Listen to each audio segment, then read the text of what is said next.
We are living in a moment where emotional authenticity often gets confused with emotional immediacy. You hear phrases like, if I feel it, I say it, or I'm just being honest, or I'm just being real, or hashtag no filter. And I do have to say, honesty matters. Suppressing everything inside is not healthy either, but emotional maturity is not emotional leakage. It's not dumping whatever is inside you onto whoever happens to be nearby. And I say that as someone who feels deeply.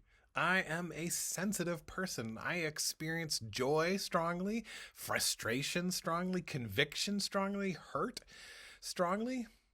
When I feel something, it is rarely halfway. And I don't claim to be an expert in emotional maturity. This is something I've had to work at hard, especially as a dad, especially as a husband. Because when you feel strongly, you can come off strongly. And one of the hardest lessons I've had to learn is this. Just because I feel something intensely does not mean it should come out intensely. There's a Bible verse that's been on loop in my head for most of my adult life. It's from the book of James. Be quick to listen, slow to speak, and slow to become angry. It's interesting how certain verses, certain Bible verses stick with you. And often the ones that stick are the ones that you need. For me, that one has never really left. Quick to listen, slow to speak, slow to anger. And not because I don't feel anger, not because I don't feel frustration, but because unmanaged emotion can do damage. Proverbs says, a fool gives full vent to their anger. Paul writes, be angry, but do not sin. The Bible never tells us not to feel. It tells us to steward what we feel. So there's a difference between honesty and helpfulness, between expression and explosion, between authenticity and maturity. Maturity is not suppression. It is processing before projecting.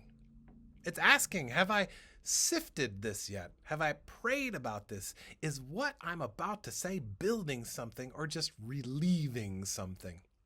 Someone once told me if the only tool in your toolbox is a hammer, then everything looks like a nail. If the only way you know how to relieve emotional pressure inside of you is to unload it on the nearest person, well, then that's what you're going to do. So if your only tool is venting, if your only outlet is blasting, if your only pressure valve is snapping or posting or firing back, then every uncomfortable feeling becomes something to fire at the nearest person. But maybe what's needed isn't less emotion. Maybe what's needed is a few more tools to deal with those emotions. So I'm going to give you just a few today. First one, prayer. I know I'm a pastor, but you're getting the word prayer. Prayer before projection.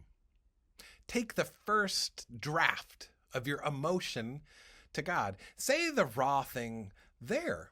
Let God hear the unedited version before anyone else does. Prayer creates space between feeling and reaction. It allows time for your heart to settle, your perspective to widen, and your response to become more intentional instead of impulsive. Second tool is take a pause, a breath, go for a walk, get a night's sleep. Time lowers volume. Sometimes maturity is as simple as not responding immediately. Time lowers the volume. Time softens the edges. What feels explosive and intense in the moment often feels clearer and less sharp after just a little bit of space. Here's the last tool I can give you today. Curiosity. Ask yourself, what is this really about? Is it hurt? Is it fear, exhaustion, disappointment? Often the emotion we show is not the emotion underneath. Anger can mask sadness. Irritation can hide anxiety. Curiosity helps you get underneath the surface so that you can respond to the real issue instead of just the loudest one. Because if all we have is a hammer, well, we're going to damage things. And I can't help but observing something in our culture right now. We're living in a time where a lot of people are feeling very strongly and then just chucking their emotionally complex thoughts and reactions straight into the world. No processing, no nuance, no sifting, just a raw release. And I'm not saying that what's happening in the world does not deserve strong emotional reactions. There are very real issues of justice, real harm, real things that are scary, real grief. Strong emotions make sense. But how we express them still matters. So if we just keep choosing volume over wisdom, reaction over reflection, and outrage over discernment, we don't get healing. We get noise. We get fracture. We get a world where everyone is shouting and nobody is listening. But this isn't just about the world out there. It's about me.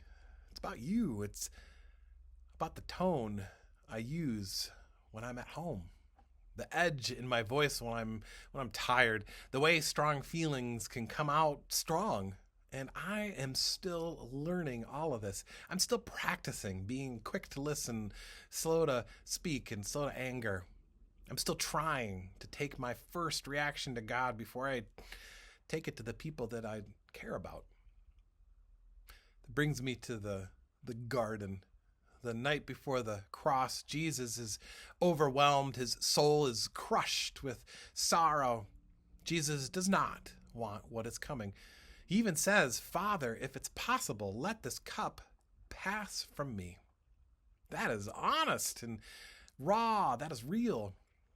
But then he says, "Yet not my will, but yours be done."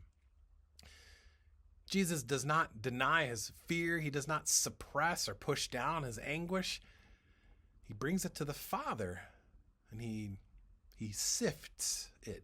He feels everything. And he still chooses love. He does not let the strongest emotion in the moment make the final decision. Love makes the final decision. And that's maturity.